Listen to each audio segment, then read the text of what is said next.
Les bien-aimés dans le Seigneur,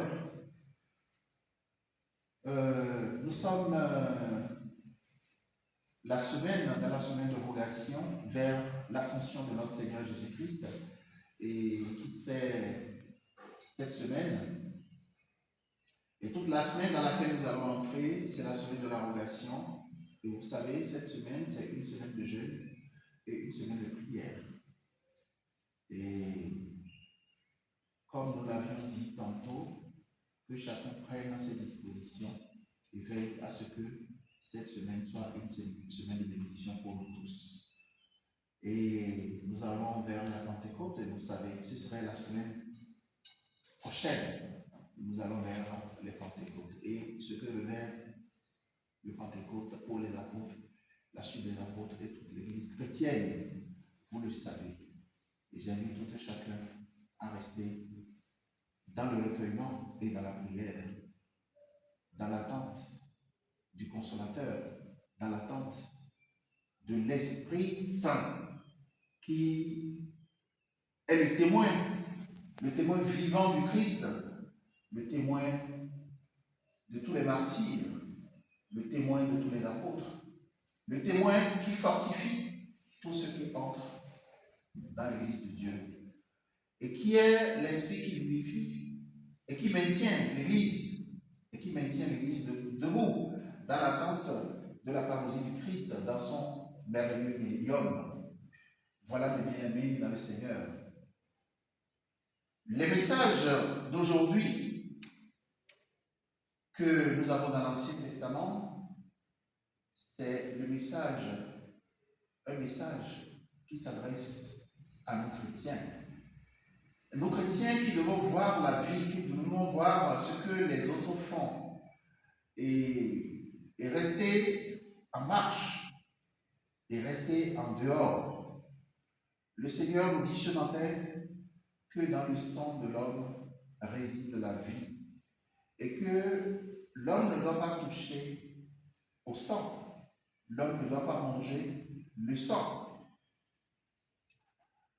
Alors, ça nous interpelle sur notre comportement, la façon dont nous nous réjouissons chez nous, les fêtes, quand les fêtes arrivent, comment nous procédons. Est-ce que ces fêtes, nous profitons pendant ces fêtes? Nous tuons le mouton, nous versons le mouton, nous versons le sang du mouton, nous versons le sang des poulets, etc., etc. Alors, les animaux, Dieu nous les a donnés pour maintenir le corps, pour être la nourriture du corps. Mais nous devons faire très attention. Nous ne devons pas tuer les animaux n'importe comment, parce que la vie réside dans les animaux aussi. La vie réside dans les animaux aussi. Le sang réside dans les animaux aussi. C'est d'ailleurs que ces animaux-là font objet d'immolation à certaines divinités, surtout chez nous, vous le savez, que les animaux sont immolés pour leur sang, pour ce qui est contenu de leur sang, pour la vie qui est contenue dans leur sang. Et si les animaux ont une vie, et que dans cette vie-là, cette vie est contenue dans leur sang, nous devons prendre les animaux comme des êtres vivants. Nous devons considérer les animaux comme des êtres vivants. Et ne pas malmener les animaux, ne pas maltraiter les animaux. Ne pas tuer les animaux n'importe comment. Nous devons aimer les animaux comme nous aimons nos frères vivants, nos frères humains. Nous devons aimer les animaux, entourer les animaux de tous les soins de ces animaux-là. Et quand nous en trouvons en divagation, nous devons prendre ces animaux-là et les donner à ceux qui peuvent s'en occuper. Voilà, mes bien-aimés, le message. Le premier message que le Seigneur nous adresse aujourd'hui, le message qui nous fait comprendre que la vie réside dans le sang et que nous ne devons pas faire couler le sang. Et je ne vous apprends rien. En Afrique, c'est œil pour œil, dent pour dent. Et nous avons beaucoup de recettes dans nos traditions. Et la miséricorde n'existe pas. Et quand vous enfreignez, et quand vous passez à côté d'un précepte ou d'un interdit, c'est que vous mourrez. Quand vous passez à côté d'un interdit, il n'y a pas à négocier pour ramasser les pots cassés. Et dans le bon vieux temps, ce que les rois en font des humains, qui zigouillent les humains, qui tuent les humains, juste pour la couture, pour avoir leur sang, afin de faire la couture. Et c'est une cérémonie, les coutures infranchissables. Et dans le bon vieux temps, heureusement que la chrétienté est arrivée pour atténuer un tant soit peu ces genres de pratiques et faire comprendre aux uns aux autres qu'on ne tue pas les hommes. Qu'on ne tue pas les hommes. Et la vie ne vaut rien. La vie est éphémère. Et il a fallu l'arrivée du Christ, il a fallu l'arrivée de la chrétienté pour que les gens comprennent que la vie est très importante et qu'on ne touche pas à la vie. L'homme, créé à l'image de Dieu, est un Dieu. L'homme créé à l'image de Dieu est un Dieu. On ne doit pas toucher à la vie de l'homme. La vie de l'homme est très chère pour Dieu, est très chère aux yeux de Dieu. Nous ne devons pas faire les recettes que nous avons tuer délibérément un homme, parce que l'homme, juste dans le respect, parce que l'homme, il est en concurrence avec lui. Dans les années de livre, pour une affaire de terrain, pour une affaire de femme, vous les oubliez, vous les oubliez parce que vous avez le pouvoir. Dieu dit aujourd'hui qu'on ne touche pas à l'homme. Si il arrivait que vous avez des antécédents, il arrivait que vous avez des problèmes avec l'homme. Le chrétien doit toujours pardonner, l'homme doit toujours pardonner.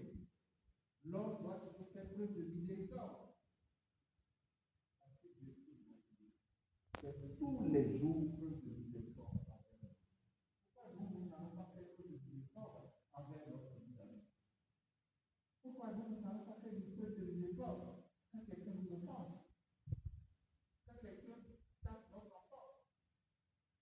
Quand quelqu'un nous insulte? Quand quelqu'un rentre en intérêt, rentre en conflit avec nous, pour une affaire de terrain, pour une affaire de temps, pour une affaire de travail, pourquoi nous n'allons pas faire? Je vous dis aujourd'hui, le message de Dieu dit, chrétien, il doit être libéré.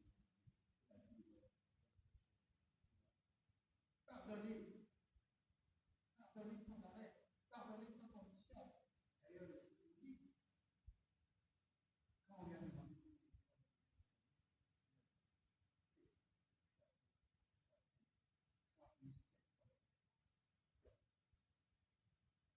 chrétien, as-tu déjà pardonné? As-tu déjà pardonné quand quelqu'un t'a poussé et est assis à ta place? Chrétien,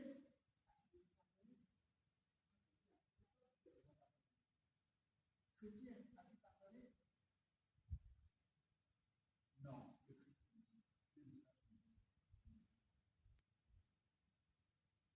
sans limite. Et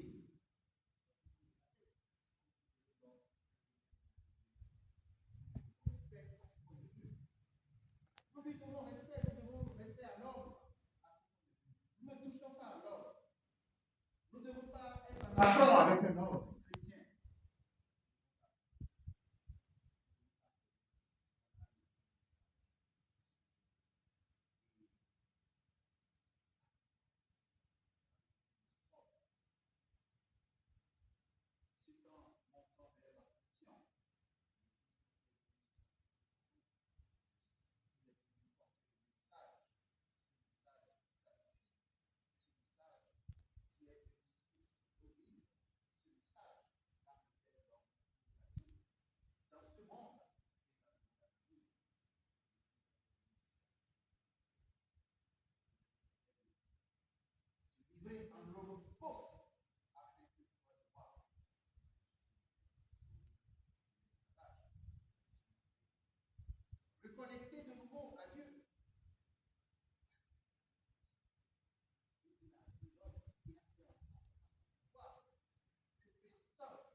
personne ne se retourne vers Dieu et se dit, le Seigneur va faire. Personne ne sait plus que c'est le Seigneur. Alors, l'homme se lève, et massacrer son prochain. Et il dit à la personne que l'homme se livre.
bien ou mal, je ne suivrai que le Christ. Le Christ est désormais ma voix. Le Christ est désormais mon pouvoir. Le Christ est désormais tout ce que je dois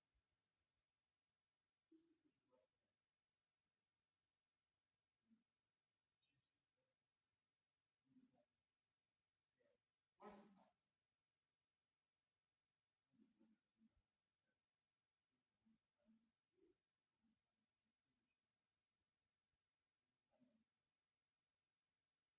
Nous devons faire.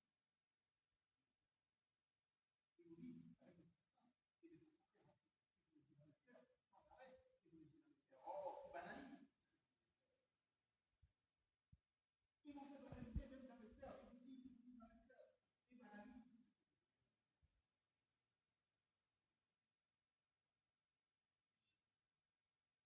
Le chrétien doit être vigilant, le chrétien doit être en éveil. Clouer de nouveau le Christ sur la croix. Parce que quand vous nourrissez, les anges souffrent dans le ciel.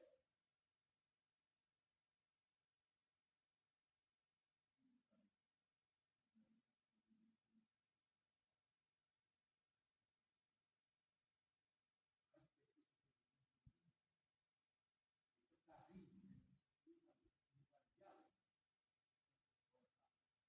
rejeter son message. Chantez, commencez par chanter les louanges du Seigneur. Commencez par prier le Seigneur. Chantez pour chasser le diable qui est entré de côté, qui a entré de travers dans votre esprit. Ce voleur qui vient prendre place quand le propriétaire n'est pas présent. Chassez ce voleur dans votre cœur. Qui vient prendre place, qui vient s'asseoir quand le propriétaire n'est pas présent. Et quand il entend la voix de nous, alors il vous abandonne. J'entends dire que le degré ici, le pouvoir ici, attaque le droit. Le pouvoir que nous avons beaucoup utilisé en Afrique, et peut-être ailleurs, je n'en sais rien, attaque le droit. Est-ce que vous pouvez tenir quelque chose avec attaque le droit? Quand vous tenez quelque chose avec attaque le droit, c'est sûr que ça tombe. C'est sûr que ça tombe, cette chose est éphémère. Il faut toujours. Alors, c'est quelque chose que nous utilisons, que nous savons utiliser.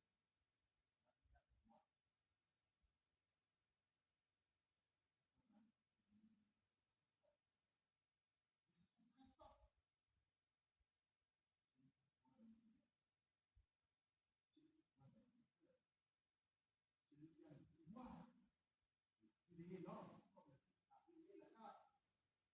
Celui qui a le pouvoir de réveiller l'homme, comme Pierre a réveillé avec la table. Celui qui a ce pouvoir-là, le Christ, qui était, qui est et qui sera toujours pour des siècles des siècles.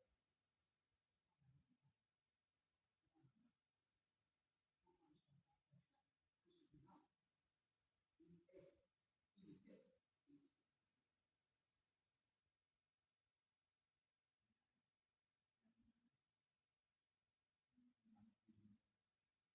Nous l'avons bien appris. Si nous avons appris. Si la foi de Christ nous guide, si les évangiles nous guident, le message contenu dans les écrits les pères qui nous ont demandé, tout ce qui nous ont laissé, et quand on les a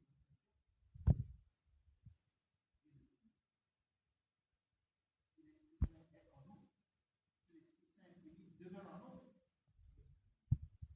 et qu'il peut tenir de nous.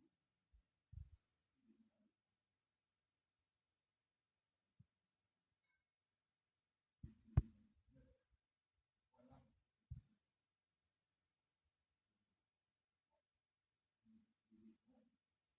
Tenir bon et savoir dire devant le diable, et quand c'est présent devant nous, à l'intérieur de nous, et c'est de s'asseoir à l'intérieur de nous, nous devons dire non, je suis pour le Christ. Le Christ est déjà sacrifié pour nous. Toi, le Lucifer, toi,